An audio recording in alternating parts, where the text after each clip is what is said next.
Salut tout le monde, on se retrouve donc aujourd'hui, on va parler du tirage au sort de la Ligue des Champions, la Ligue des Champions qui nous a livré donc son verdict de ces 8 groupes pour la saison 2023-2024. Donc avant toute chose, je vous rappelle ce qui défile devant moi, donc le site internet Oxma Sport. Allez-y, suivez notre activité, il y a les vidéos, il y a les podcasts. Il y a aussi les événements organisés par Oxma Sport, donc n'hésitez pas, comme c'était indiqué en dessous, donc www.oxmasport.fr. Allez, on est parti.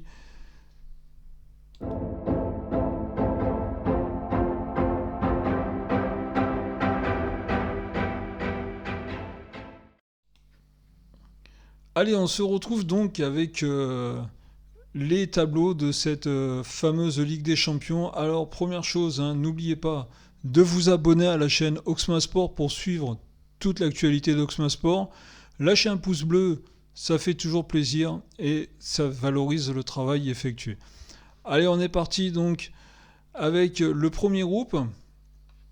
Alors, on va voir tout de suite la Ligue, cette Ligue des Champions. En n'oubliant pas que nous, Français, on a deux clubs engagés, vu que l'Olympique de Marseille avait été éliminé lors du premier tour préliminaire contre le Panathinaikos.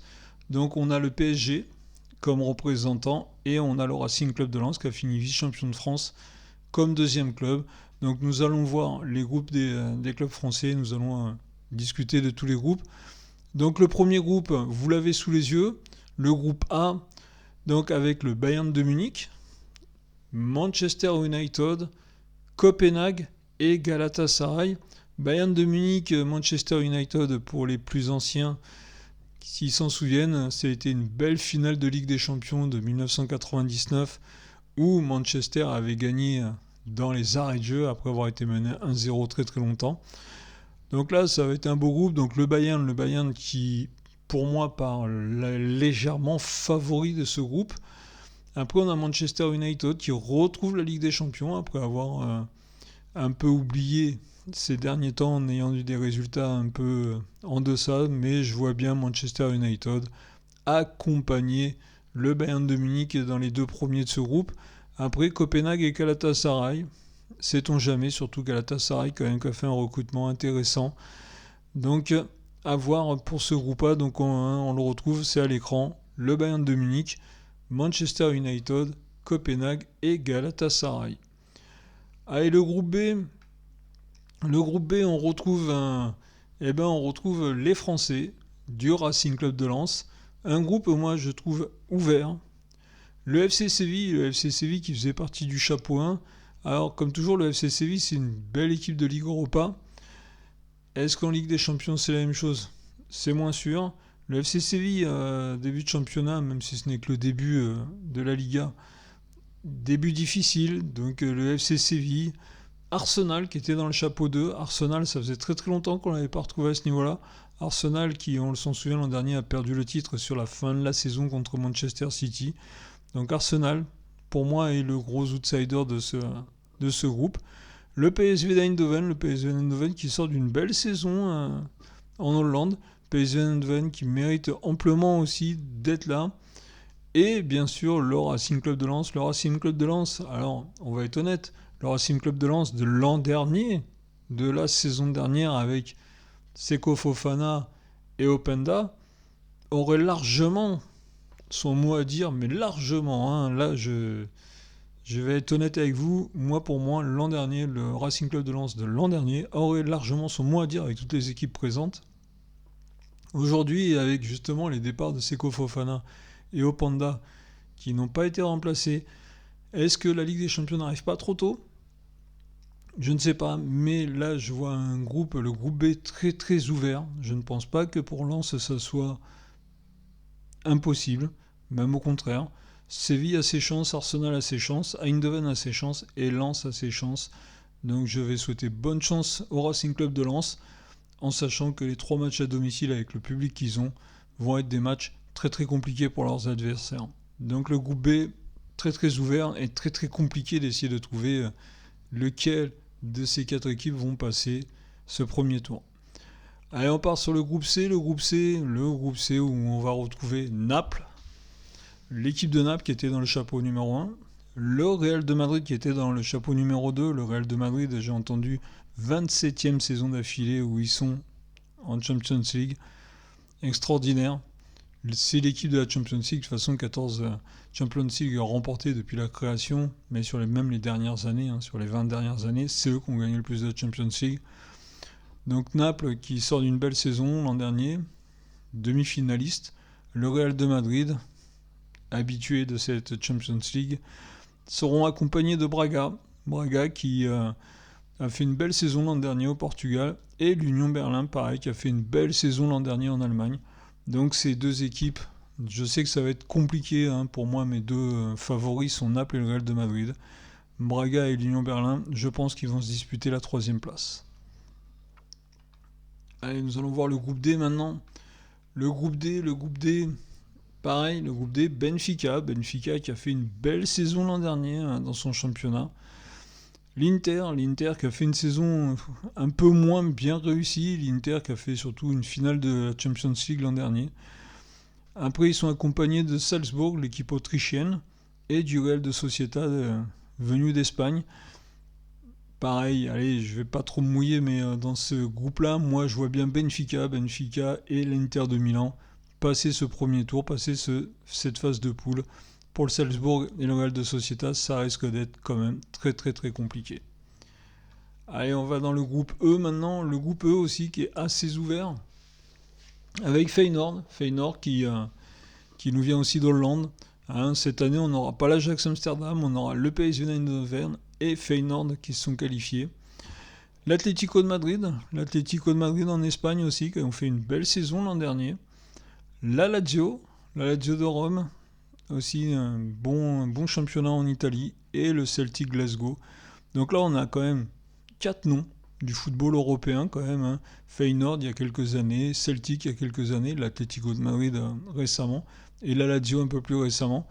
4 belles équipes, je pense que ça va être ouvert. Là, c'est pareil, pronostiquer qui va sortir de ce groupe, c'est quand même très très compliqué, même si l'Atlético, pour moi, a un petit avantage, mais s'il y a un avantage, il est vraiment infime. L'Atlético de Madrid. Après, pour moi, les 4 peuvent sortir sans aucun souci. Et maintenant, le groupe F, on va retrouver donc là notre deuxième représentant, le Paris Saint-Germain. Alors, on va être honnête, c'est le groupe de la mort. Ce groupe-là, c'est le groupe de la mort. Il en fallait un, il faut toujours qu'il y ait un groupe plus ouvert que les autres. Alors, on va être très très simple, le PSG, ça fait 12 ans que les Qataris sont au Paris Saint-Germain. On sait que le président, et pour ceux qui me suivent, pour ceux qui connaissent, savent ce que je pense du président du Paris Saint-Germain. Il est arrivé en disant sa plus grosse connerie qu'il pouvait dire, et depuis le PSG traîne ça comme un boulet.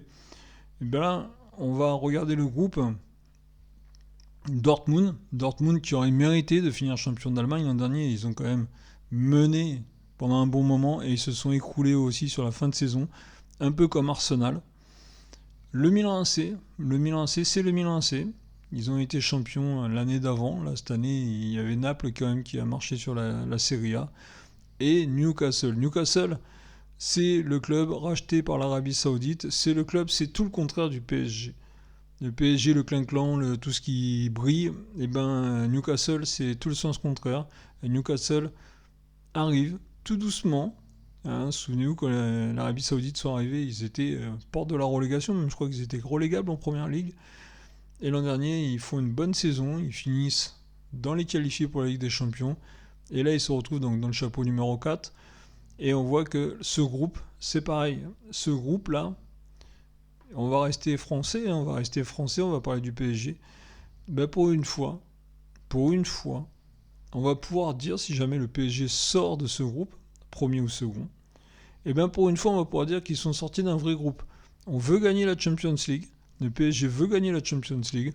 Le PSG fait tout, les dirigeants font tout. Là, cette année, ils ont fait un recrutement. C'est la première fois qu'ils font un recrutement intelligent, vu que c'était pas trop dans les mains de Nasser, donc c'est un recrutement intelligent.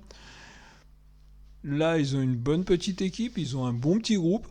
Maintenant, il va falloir le prouver. Et si jamais ils sortent de ce premier tour, on dira que voilà, Pour une fois, ils ont passé ce premier tour. Et pour une fois, c'est très très bien. Mais je vais dire que c'est très très ouvert. Les 4 équipes, honnêtement, peuvent jouer la première place, la deuxième place à fond. Tous les matchs à domicile seront super importants. Les défaites seront interdites, défaites ou matchs nuls. Et les matchs à l'extérieur, il faut aller chercher des points. Mais je pense que ça va être un groupe très très très dur. Le groupe F, pour moi, c'est le groupe de la mort, comme beaucoup, quand vous regardez la presse beaucoup de titres de la presse, c'est le groupe de la mort, le groupe F. Et ben celui qui sortira, premier ou second, et ben aura fait un gros travail. Je dis pas que ce seront les favoris, loin de là, mais aura fait quand même déjà une belle phase de poule. Donc on répète, le groupe F, un groupe qui nous intéresse nous en tant que Français, avec le PSG, avec Dortmund, avec le Milan AC et avec Newcastle, ça nous promet un très très beau groupe avec des très beaux matchs en perspective au Parc des Princes. Allez, on va voir le groupe G maintenant.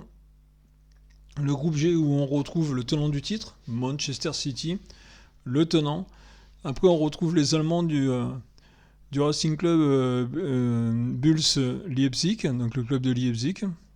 On retrouve, alors c'est l'étoile rouge de Belgrade, Crvena Zvezda en serbe, mais c'est l'étoile rouge de Belgrade. Et les Suisses des Young Boys qu'on retrouve dans ce groupe. Je pense que City devrait sortir de ce groupe. Je ne vais pas dire qu'il est facile, mais je pense que City devrait sortir. Après, Leipzig a une bonne chance à jouer, une belle carte à jouer pour passer cette phase de poule.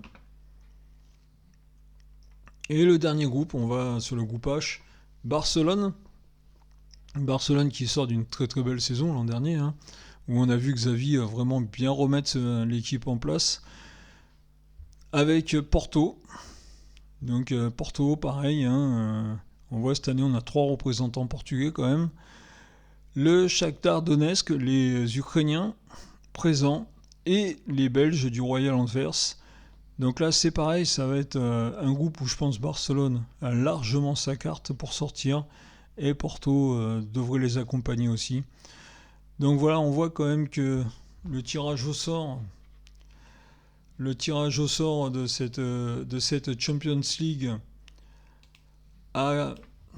nous a livré quand même un beau groupe, le groupe F avec le PSG qui va avoir du travail pour sortir, ceux qui vont sortir de ce groupe F, donc Dortmund, Milan AC ou Newcastle, ou le PSG bien sûr, un des 4, les deux premiers d'ailleurs. Ça va être très très chaud pour sortir, ça va nous faire des beaux matchs, comme dans le groupe B, le groupe du Racing Club de Lens, je vous le rappelle, avec Arsenal, avec Arsenal.